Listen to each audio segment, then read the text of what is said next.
Bangsa yang dibawa Musa menuju tanah Kanaan perjanjian itu bangsa mana? I atau P? Sebenarnya aku males ya bawa-bawa agama untuk pembenaran penjajahan.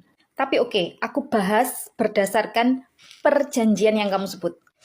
Shalom teman-teman semua dimanapun kita berada saat ini, kiranya kita semua tetap berada dalam keadaan sehat dan apapun yang merupakan aktivitas kita sepanjang hari ini, kiranya Tuhan Yesus memberkati. Dan kembali berjumpa lagi di channel kita ini, yaitu Zimayan Yastin. Terima kasih buat teman-teman semua dan juga persahabat yang sudah mendukung perkembangan channel ini dengan setia, dan kiranya kita tetap menggunakannya untuk menjadi berkat bagi semua orang. Nah teman-teman, pada video kali ini kita akan mereaction di mana seorang wanita menjelaskan, memaparkan sejarah Israel secara keliru, dan dia berkata bahwa daerah Kanaan, daerah Palestina itu bukanlah Israel yang menjadi penduduk aslinya, melainkan ada sebelum Israel yang menjadi penduduk asli, sehingga seolah-olah Israel itu menjadi seorang penjajah di pemahamannya dan merebut wilayah Kanaan dengan sengaja, dan padahal itu bukan milik mereka menurut dia. Mari kita simak videonya yang berikut ini. Bangsa yang dibawa Musa menuju tanah Kanaan perjanjian itu bangsa mana? I atau P? Sebenarnya aku males ya bawa-bawa agama untuk pembenaran penjajahan. Tapi oke, aku bahas berdasarkan perjanjian yang kamu sebut. Historinya awal mula dari bapak para nabi, Ibrahim atau Abraham. Abraham asalnya dari mana di perjanjian? Dari Irak, Mesopotamia zaman dulu namanya. Kemudian dia diperintahkan Tuhan menurut perjanjian untuk hijrah ke negara P, negara Kanaan, yang penghuninya adalah suku bangsa Kanaan. Di perjanjian disebutkan itu sudah ada penghuninya ketika Ibrahim atau Abraham hijrah ke sana. Penghuninya siapa? Suku bangsa Kanaan. Bukan tanah kosong ya. Oke, kita lanjutkan.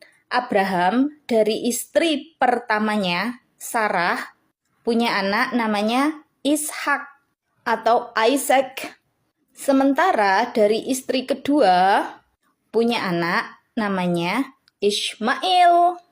Ketika Ishmael masih bayi, Hagar, ibunya Ishmael, sama Ishmael dipindahkan ke Mekah di tengah padang pasir. Yang sekarang salah satu ritual yang dilakukan Hagar waktu itu jadi bagian dari ibadah haji. Dari keturunan Nabi Ismail inilah yang menjadi cikal bakal orang Arab.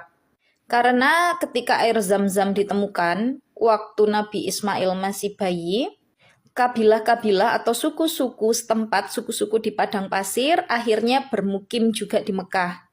Sehingga terjadi pertukaran budaya, asimilasi, termasuk juga pernikahan. Merekalah yang disebut sebagai bangsa Arab. Menurut beberapa riwayat, anak laki-laki Nabi Ismail itu ada yang menikah dengan anak perempuan Nabi Ishak. Dan Nabi Muhammad berasal dari jalur ini. Oke, sekarang kita kembali lagi ke Kanaan. Nabi Ishak punya anak namanya Nabi Yakub. Nabi Yakub punya 12 anak yang kalian sebut sebagai suku I. Salah satu anak Nabi Yakub yang namanya Nabi Yusuf dibuang ke sumur ketika dia kecil karena saudara-saudaranya merasa iri. Kenapa? Karena Nabi Yakub paling menyayangi Nabi Yusuf di antara anak-anak yang lain.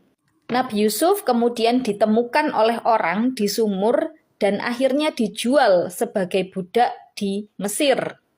Setelah kejadian ini, apa yang terjadi?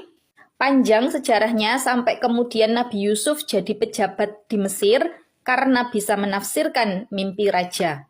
Dan setelah itu terjadi bencana kekeringan panjang, di mana hasil panen berkurang drastis dan orang-orang datang dari berbagai penjuru negeri Mesir, bahkan dari luar Mesir, untuk meminta makanan dari kerajaan. Dari situlah Nabi Yusuf bisa bertemu dengan keluarganya kembali. Dan keluarganya pun migrasi ke Mesir. Sampai kemudian ke masa Nabi Musa atau Moses. Di zaman ini, Bani I atau bangsa I dijadikan budak oleh yang kita sebut sebagai Fir'aun atau Farao. Sampai kemudian Musa menjadi nabi dan kemudian dikejar oleh Farao. Sampai akhirnya Musa dan bangsa I harus menyeberangi Laut Merah. Di mana di situ ditunjukkan keajaiban, laut bisa terbelah menjadi dua sehingga Musa dan pengikutnya sampai lagi ke negara Kan'an atau negara P. Dan Fir'aun ditenggelamkan di tengah laut. Di saat inilah bangsa I menghuni negara P atau Kan'an yang sudah ada penduduk aslinya dari zaman batu, suku bangsa Kan'an. Kemudian ada ajaran Nasoro yang muncul setelah adanya Nabi Isa. Di masa inilah pelan-pelan suku bangsa Kan'an beralih agamanya menjadi Nasoro selama ratusan tahun. Suku bangsa I-nya gimana? Dia tidak mengakui Nabi Isa sebagai nabi ya.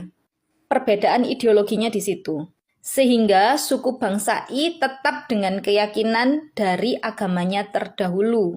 Sejarah penting lain terjadi ketika diserahkan kunci negara P oleh penduduk Kan'an kepada Umar bin Khattab. Dari sini suku bangsa Kan'an bercampur dengan banyak bangsa dan juga mulai banyak yang memeluk agama Islam. Suku bangsa Kan'an ini siapa? Kalau dicek dari DNA-nya, mereka asalnya dari Suriah yang menyebar sampai ke Jordan, Lebanon, P, dan seterusnya. Kalau dicek dari DNA-nya, untuk zaman modern ini, yang paling berhak sebagai bangsa Kan'an, yang paling dekat DNA-nya dengan bangsa Kan'an kuno adalah orang-orang yang ada di Lebanon. Sementara negara I yang ada sekarang itu kebanyakan adalah orang kulit putih yang mengalami diskriminasi di Eropa. Setelah era kejam yang dilakukan oleh Jerman masa lalu di Perang Dunia II, mereka berbondong-bondong datang ke negara P karena menganggap itu adalah negara yang dijanjikan untuk mereka. Mereka nggak peduli udah ada penduduk aslinya atau enggak. Dan gerakan Z itu sebetulnya sudah ada jauh sebelum Perang Dunia Kedua, bahkan sebelum Perang Dunia Pertama. Yang merasa bahwa negara P itu adalah haknya mereka, karena mereka ingin mendirikan negara di mana hanya untuk suku bangsanya sendiri. Sekarang kalau pertanyaannya dibalik nih, kalau kita sebagai orang Islam ya, merasa kita perlu satu negara untuk orang Islam sendiri, terus kita nunjuk nih, merem. Oke, kita mau di Eropa misalkan.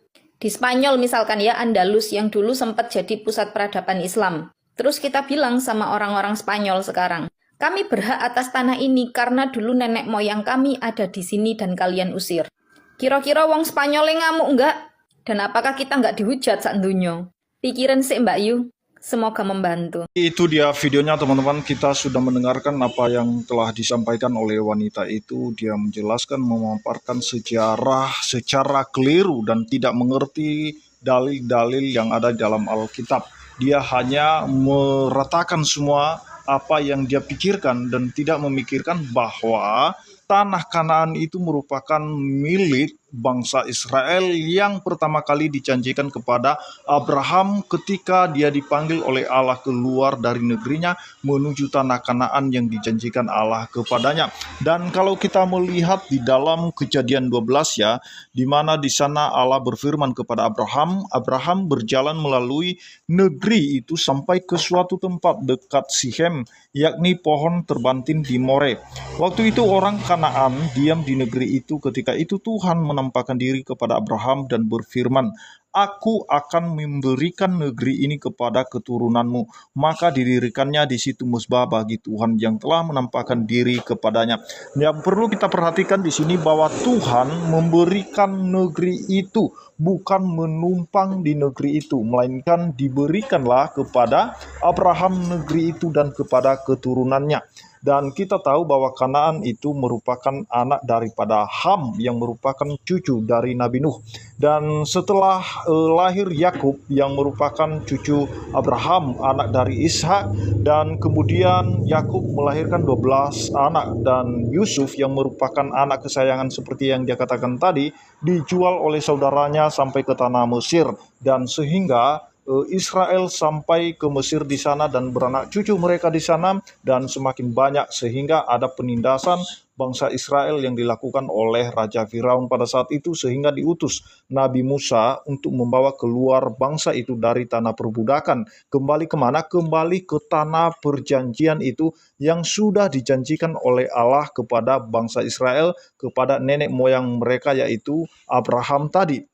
Dan kita bisa lihat dari Yosua pasal 1 ayat 1 ya, di situ firman Tuhan berkata, sesudah Musa hamba Tuhan itu mati, berfirmanlah Tuhan kepada Yosua bin Nun abdi Musa itu, demikian hambaku Musa telah mati, sebab itu bersiaplah sekarang, seberangilah sungai Yordan ini engkau dan seluruh bangsa ini menuju negeri yang akan kuberikan kepada mereka, kepada orang Israel itu. Perhatikan di sini bahwa negeri itu diberikan, bukan numpang. Jadi itu yang perlu diperhatikan oleh seorang wanita ini. Tetapi karena dia tidak paham dalil Alkitab, sehingga dia menjelaskan secara keliru dan ngaur.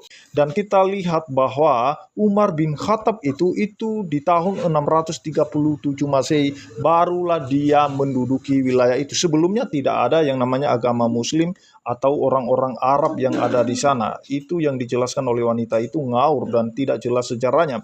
Kalau kita lihat Islam itu menduduki itu tahun 637 Masehi di zaman Umar bin Khattab. Jadi sehingga sampai sekarang mereka mengklaim bahwa itu wilayah orang Muslim atau orang Islam. Yang dia katakan tadi bahwa bagaimana kalau misalnya kita orang Muslim yang dulunya di Spanyol itu merupakan mayoritas Muslim, dan bagaimana kalau kita mengklaim bahwa itu tanah kami. Ya sah-sah saja kalau seandainya tanah Spanyol itu sudah dijanjikan oleh Tuhan kepada orang Muslim, tetapi pada faktanya tidak pernah dijanjikan bangsa Spanyol itu untuk menjadi milik orang Muslim, kecuali tanah Kanaan yang dijanjikan oleh Allah kepada bangsa Israel. Itulah sebabnya mereka menghadapi perang apapun bentuknya, yang penting itu sudah merupakan tanah perjanjian dari nenek moyang mereka yaitu Abraham tadi. Demikian yang saya sampaikan, kiranya Tuhan Yesus memberkati kita semua.